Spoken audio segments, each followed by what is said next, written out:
नमस्कार दोस्तों, स्वागत है हमारे यूट्यूब चैनल ज्ञानपथ वेपन्ना सर में। आज की क्लास बहुत ही इंपॉर्टेंट होने वाली है उनके लिए जो क्लास 10th का बोर्ड देने जा रहे हैं, है ना।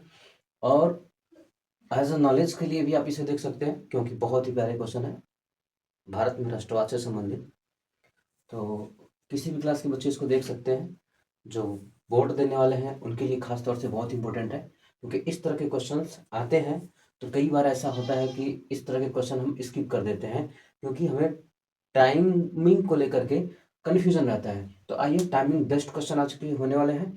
ये सभी क्वेश्चन जितने भी मैं आपको लेकर के आया हूँ सब टाइमिंग पे ही आधारित हैं। तो आइए देखते हैं इस तरह के क्वेश्चन को हम कैसे करेंगे और शुरू करते हैं इसको। क्वेश्चन अपना पहला है, कह रहा है महात्मा गांधी दक्षिण अफ्रीका से भारत कब लौटे थे। अब यहाँ पे चार सुंदर सुंदर विकल्प दिए हैं, है ना। इन विकल्पों में से सिर्फ एक ही विकल्प सही है। उस सही विकल्प को हमें ढूंढना है ना। तो हम लोग क्या काम करेंगे, सभी विकल्प को पढ़ लेंगे पहले, उसके बाद देखेंगे कि कौन सा विकल्प हमारा सही है और क्यों सही है, और दूसरा जो गलत है तो वो क्यों गलत है, इस पर भी चर्चा होगी, है ना। तो आइए देखते हैं, पहला जो ऑप्शन आपका है, ऑप्शन ए है, कह रहा है 1914 में, बी 1915 में, सी 1918 में, डी 1919 में। अब देखते हैं कि हमारा ऑप्शन कौन सा सही है। तो ऑप्शन ए की तरफ चलते हैं, 1914 में। ये ऑप्शन गलत है। क्यों गलत है? गलत इसलिए है क्योंकि 1914 में गांधी जी दक्षिण अफ्रीका में सत्याग्रह आंदोलन चला रहे थे। ठीक है, आगे चलते हैं ऑप्शन बी। ऑप्शन बी है 1915 में। 1915 में भारत वापस आते हैं गांधी जी। ये हमारा ऑप्शन क्या है, सही है ना। और कब आते हैं तो एग्जैक्ट डेट देख लीजिए, 9 जनवरी, है ना। 9 जनवरी 1915 में भारत वापस आते हैं। ठीक है, अब देखते हैं ऑप्शन सी। ऑप्शन सी हमारा गलत है। क्यों गलत है? इसलिए गलत है कि 1818 में तो गांधी जी का जन्म ही नहीं हुआ था। गांधी जी का जन्म कब होता है? होता है 1869 में। ठीक है, बी डी ऑप्शन भी गलत है क्योंकि 1919 में गांधी जी, 1919 में रॉलेट एक्ट आया था और जलियांवाला बाग हत्याकांड हुआ था, है ना। और क्वेश्चन हमसे पूछ रहा है कि महात्मा गांधी दक्षिण अफ्रीका से वापस कब लौटे। सही ऑप्शन आपका बी है ना, 1915 में, यानी 9 जनवरी 1915 में। ठीक है, अगले क्वेश्चन की तरफ चलते हैं, देखते हैं अगला क्वेश्चन क्या हमारा है। कह रहा है कि भारतीय राष्ट्रीय कांग्रेस की स्थापना कब हुई थी, है ना। भारतीय राष्ट्रीय कांग्रेस की स्थापना कब हुई थी? ऑप्शन ए है 1982 में, ऑप्शन बी है 1984 में, ऑप्शन सी है 1985 में, और ऑप्शन डी है 1986 में। अब देखते हैं ऑप्शन को। ऑप्शन ए गलत है ना। क्यों गलत है?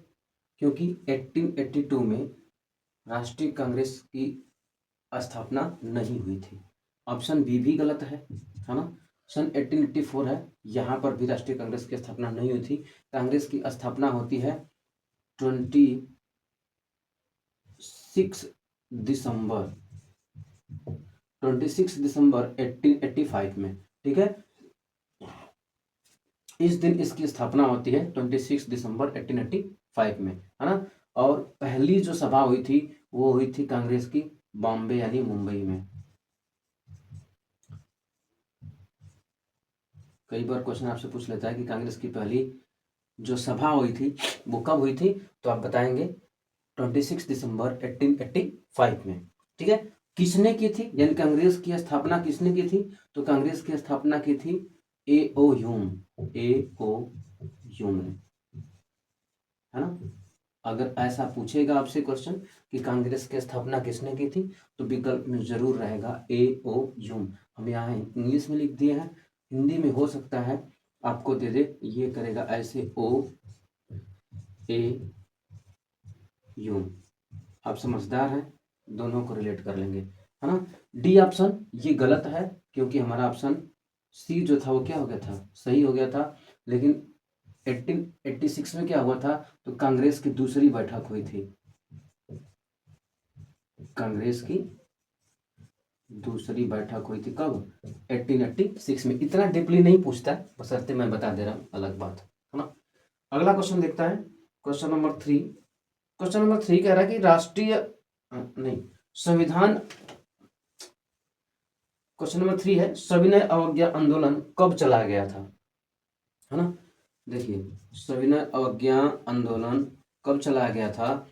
पहला जो आपका ऑप्शन है 1920 में, सेकेंड है 1927, थर्ड 1930 और फोर्थ ऑप्शन जो है आपका 1935 में। तो चलिए देखते हैं ऑप्शन के थ्रू कौन सा ऑप्शन सही है और कौन सा गलत है, तो क्यों गलत है। तो देखते हैं आपका ऑप्शन ए है 1920 में। क्या पूछ रहा है, पूछ रहा है कि सविनय अवज्ञा आंदोलन कब चला गया था, 1920 में। नहीं, इस समय क्या चला गया था, ये ऑप्शन हमारा गलत है। क्यों गलत है, क्योंकि इस समय असहयोग चलाया गया था, असहयोग आंदोलन, असहयोग आंदोलन। 1927 ये भी हमारा गलत है, क्योंकि इस समय साइमन कमीशन भारत आया था, साइमन कमीशन। ऑप्शन सी हमारा सही है, क्योंकि ऑप्शन सी में क्या है 1930 है और सविनय अवज्ञा आंदोलन 1930 में चलाया गया था। ठीक है, ऑप्शन डी ये भी गलत है, क्योंकि पहले ही हमारा ऑप्शन सी सही हो गया है। हाँ, लेकिन देख लेंगे कि ऑप्शन सी जो है 1935 दिखा रहा है, तो उस समय क्या हुआ था। ऑप्शन डी है ये भी गलत है, क्योंकि 1935 में भारत सरकार अधिनियम पारित हुआ था। देखिए मैं एक चीज आपको बता दूं कि मैं जैसे पढ़ा रहा हूं इसके लिए फुल कंसंट्रेशन के साथ आप इसको जब तक नहीं देखेंगे ये चीजें समझ में नहीं आएंगी, है ना। बहुत ही डीपली मैं पढ़ा रहा हूँ आपको, और सारे ऑप्शन को मैं इसलिए बता दे रहा हूँ ताकि उससे जुड़े कुछ क्वेश्चंस आपके सॉल्व हो जाए, है ना। आगे देखेंगे, अगला क्वेश्चन आपका है, नेक्स्ट क्वेश्चन है चौरी चौरा कांड। ये कांड ही था, है ना, बिंदु उसमें घुस गया था तो नहीं समझ में आ रहा था। चलिए, चौरी चौरा कांड किस वर्ष हुआ। ऑप्शन ए है 1922 में, ऑप्शन बी 1924 में, ऑप्शन सी 1925 में, ऑप्शन डी 1930 में, है ना। तो देखते हैं चौरी चौरा कांड कब हुआ था। चौरी चौरा कांड हुआ था आपका ऑप्शन ए सही हो जाएगा 5 फरवरी 5 फरवरी 1992 में। चौरी चौरा कांड उत्तर प्रदेश के गोरखपुर जिले में एक स्टेशन है जिसका नाम है चौरी चौरा, वहीं पे ये घटना होती है ना। और इसी घटना के बाद गांधी जी असहयोग आंदोलन को वापस ले लेते हैं। कई बार क्वेश्चन पूछता है आपसे कि गांधी जी असहयोग आंदोलन को कब वापस लेते हैं, तो चौरी चौरा घटना के बाद गांधी जी असहयोग आंदोलन को वापस ले लेते हैं। क्यों लेते हैं, क्योंकि गांधी जी का मानना था कि हिंसा नहीं होनी चाहिए। और होता ये है चौरी चौरा घटना में 22 पुलिस वाले जल करके मर जाते हैं, है ना। छोटी सी कहानी उसकी है, मैं कभी बता दूंगा आपको। ठीक है, आगे देखते हैं 1924 में कुछ नहीं हुआ था। ठीक है, देखते हैं सी ऑप्शन है 1925। 1925 में एक घटना होती है जो इतिहास में बहुत ही व्यापक घटना है, बहुत ही इंपॉर्टेंट उसको इंसिडेंट माना जाता है ना, जो होती है ककोरी कांड, है ना। ककोरी कांड, ककोरी रेल लूट कांड के नाम से भी जाना जाता है इसको ना, ककोरी कांड। इसमें होता क्या है कि रेल के जो मतलब जो पहले अंग्रेज टैक्स वसूला करते थे, उस टैक्स को ट्रेन से भेजा करते थे, और उसी ट्रेन को, है ना, लूट लिया गया था भारतीय जो राष्ट्रवादी या यूं कह लीजिए क्रांतिकारी लोग थे उनके द्वारा। ठीक है, डी ऑप्शन आपका जो है वो कह रहा है 1930 में। तो अभी हमने पढ़ा है कि 1930 में क्या हुआ था। 1930 में क्या हुआ था, 1930 में हुआ था सविनय अवज्ञा आंदोलन की शुरुआत, सविनय अवज्ञा। इससे पहले तो था, ये रहा क्वेश्चन 1930। ठीक है, तो ये ऑप्शन भी हमारा गलत है। मैं ऑप्शन को इसलिए बता दे रहा हूं ताकि आपको उससे जुड़ी घटनाएं याद होती रहे। तो इसमें हम आपको बताए थे कि चौरी चौरा का कांड किस वर्ष हुआ था। ऑप्शन ए जो था हमारा सही था, है ना, 5 फरवरी 1922 में। ठीक, अगला क्वेश्चन की तरफ चलते हैं। अगला क्वेश्चन देखते हैं क्या है, साइमन कमीशन भारत कब पहुंचा। क्वेश्चन क्या कह रहा है, क्वेश्चन पूछ रहा है कि साइमन कमीशन भारत कब पहुंचा। ऑप्शन है 1928 में, ऑप्शन बी 1930 में, ऑप्शन सी 1931 में, या ऑप्शन डी 1934 में। तो देखते हैं पहला ऑप्शन जो आपका है ऑप्शन ए 1928 में, है ना। तो आप देख लीजिए कि 3 फरवरी 1928 में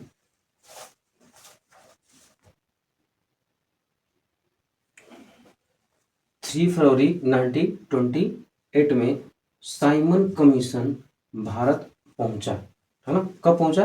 3 फरवरी 1928। इससे पहले मैं आपको बताया हूं यहाँ पर 1927 में कि साइमन कमीशन पहुंचा था, है ना। तो उस समय 1927 में साइमन कमीशन का गठन हुआ था। क्या हुआ था? गठन हुआ था। थोड़ी सी मिस्टेक हो गई है, उसके लिए सॉरी, है ना। बट 1927 में क्या हुआ था? साइमन कमीशन का गठन हुआ था। भारत कब पहुंचता है? तो पहुंचता है 3 फरवरी 1928 में, है ना। बी ऑप्शन जो आपका है, अब देखेंगे ऑप्शन कौन सा सही होगा। तो हमारा ऑप्शन ए जो होगा वो सही होगा। बी ऑप्शन है, बी ऑप्शन में क्या दिया है? दिया है 1930। 1930 में सविनय अवज्ञा आंदोलन, कई बार हम देख चुके हैं इसको, ठीक है। अब 1931 में क्या होता है? तो 1931 में गांधी जी और इरविन के बीच में क्या होता है? समझौता होता है। क्या होता है? समझौता होता है। और समझौता होने के बाद गांधी जी दूसरे गोलमेज सम्मेलन में जाने के लिए राजी हो जाते हैं और यहीं पर सविनय अवज्ञा आंदोलन को अस्थायी रूप से स्थगित कर दिया जाता है ना। इसलिए हमारा ये ऑप्शन भी गलत हो जाएगा। डी ऑप्शन में ऐसा कुछ हुआ नहीं था साइमन कमीशन से रिलेटेड करके, तो इसलिए वो भी गलत ही है। ठीक, हमारा ए जो है वो सही ऑप्शन था। क्या ए में क्या था? 1928, है ना। 3 फरवरी 1928, यानी साइमन कमीशन भारत कब पहुंचा? तो 3 फरवरी 1928 में। ठीक है, आगे है आपका क्वेश्चन नंबर 6। गांधी इरविन समझौता कब हुआ था? गांधी और इरविन का समझौता कब हुआ था? तो ऑप्शन नंबर ए 5 मार्च 1931 को, 5 मार्च 1931 को गांधी और इरविन के बीच में समझौता होता है। गांधी जी दूसरे गोलमेज सम्मेलन में जाने के लिए राजी हो जाते हैं और ये जो सविनय अवज्ञा आंदोलन चल रहा था उसको अस्थायी रूप से स्थगित कर दिया गया था, है ना। इसी समय गांधी जी की 11 मांगे इरविन मान लेता है। उसमें कुछ ऐसी मांगे थी जिनको वो नहीं मानते हैं, जिसमें था भगत सिंह को फांसी देना था, है ना। वो वाला जो मैटर था वो इरविन नहीं मानता है। गांधी जी से वहां पर थोड़ी सी चूक हो जाती है ना। उसी की वजह से भगत सिंह को फांसी हो जाती है। थोड़ी सी गलती गांधी जी की थी, है ना। फिर भी गांधी और इरविन के बीच में जो समझौता होता है वो जब जाते हैं द्वितीय गोलमेज सम्मेलन में तो वहां पर बातें नहीं बनती है, रिटर्न आते हैं, फिर पूरे जोर शोर से भारत में सविनय अवज्ञा को प्रसारित करते हैं और आंदोलन करते हैं। आगे देख लेंगे 5 जून 1932 को क्या हुआ था। तो 5 जून 1932 को ऐसा कुछ भी नहीं हुआ था जो गांधी और इरविन समझौते से संबंधित हो। 5 अगस्त 1933 ये भी गलत है और अगला जो हमारा है 5 मार्च ये भी गलत है, यानी सब ऑप्शन गलत है। कुछ खास नहीं है उसमें बताने के लिए, इसलिए मैं आपको अगले क्वेश्चन की तरफ ले चलता हूँ। क्वेश्चन नंबर 7 कह रहा है महात्मा गांधी ने असहयोग आंदोलन कब प्रारंभ किया था, है ना। असहयोग आंदोलन कब प्रारंभ किया गया था? तो देखते हैं ऑप्शन ए 1919 में। 1919 में क्या होता है? 1919 में होता है रॉलेट एक्ट का विरोध, है ना। रॉलेट एक्ट का विरोध होता है। अब ऑप्शन नंबर बी की तरफ जाएंगे, इसलिए हमारा ऑप्शन ये क्या हो जाएगा? गलत हो जाएगा। ऑप्शन नंबर बी क्या है? 1920 में, है ना। 1920 में असहयोग आंदोलन को प्रारंभ किया गया था, है ना। इसको असहयोग आंदोलन को 1920 में चलाया गया था। ठीक है, होता क्या है कि नवंबर 1920 में कलकत्ता अधिवेशन में असहयोग आंदोलन की स्वीकृति मिलती है ना। यहाँ पर चीजें समझ में नहीं आ रही होंगी लिखने पे, तो मैं ऐसे ही ओरल बता दे रहा हूँ आपको, इसको ध्यान में रखिएगा, है ना। होता क्या है कि नवंबर 1920 में कलकत्ता अधिवेशन में असहयोग आंदोलन को चलाने की स्वीकृति मिलती है और देन उसी के बाद दिसंबर में, है ना, दिसंबर 1920 में नागपुर अधिवेशन होता है और वहां पर इसे औपचारिक रूप से लागू कर दिया जाता है ना। यानी नागपुर अधिवेशन से असहयोग आंदोलन की शुरुआत कर दी जाती है। कब? 1920 में। 1922 में क्या होता है? तो 1922 में होता है आपका चौरी चौरा हत्याकांड, है ना, या चौरी चौरा कांड होता है। इसकी वजह से असहयोग आंदोलन को गांधी जी वापस ले लेते हैं, है ना। और डी ऑप्शन है 1924 में, तो ऐसा कुछ नहीं हुआ था असहयोग संबंधित, है ना। तो ये सभी ऑप्शन हमारे गलत है। ऑप्शन नंबर बी 1920 हमारा सही है। ठीक है, आगे चलते हैं, देखते हैं क्वेश्चन नंबर 8 है जो कि लास्ट क्वेश्चन है। गांधी जी की प्रसिद्ध पुस्तक हिंद स्वराज किस वर्ष प्रकाशित हुई थी? हाँ, और देखिए इस क्वेश्चन में एक और चीजें आपको निकल करके गई क्या, कि गांधी जी की जो पुस्तक थी वो क्या थी? हिंद स्वराज। ठीक, अब ये पूछ रहा है कि प्रकाशन का टाइमिंग क्या इसका रहा है ना। तो देख लेंगे 1919 में। 1919 में क्या हुआ था? ऑप्शन नंबर ए है 1919 में। 1919 में क्या हुआ था? ये ऑप्शन हमारा गलत है। क्यों गलत है? वो इसलिए गलत है क्योंकि इस समय रॉलेट एक्ट का विरोध चल रहा था और जलियांवाला बाग हत्याकांड हुआ था। ऑप्शन नंबर बी भी हमारा गलत है। क्यों गलत है? इस समय असहयोग आंदोलन को वापस लिया गया था। ऑप्शन नंबर सी ये सही है। इस समय 1909 में गांधी जी की पुस्तक हिंद स्वराज का प्रकाशन किया गया था। इस पुस्तक में गांधी जी के सत्याग्रह, है ना, उनके स्वराज और राष्ट्रवाद जैसे विचार जो थे इसके द्वारा प्रकाशित किए गए थे, मतलब फैलाए गए थे, है ना। आगे चलेंगे, ऑप्शन नंबर डी ये भी गलत है क्योंकि 1930 में क्या हुआ था भाई? 1930 में हुआ था आपका सविनय अवज्ञा आंदोलन। तो दोस्तों आज के लिए इतना ही। जुड़े रहिए हमारे चैनल ज्ञानपथ बाय पन्ना सर के साथ। वीडियो को शेयर करें, लाइक करें, कमेंट करें, चैनल को सब्सक्राइब करना ना भूलें। Thank you.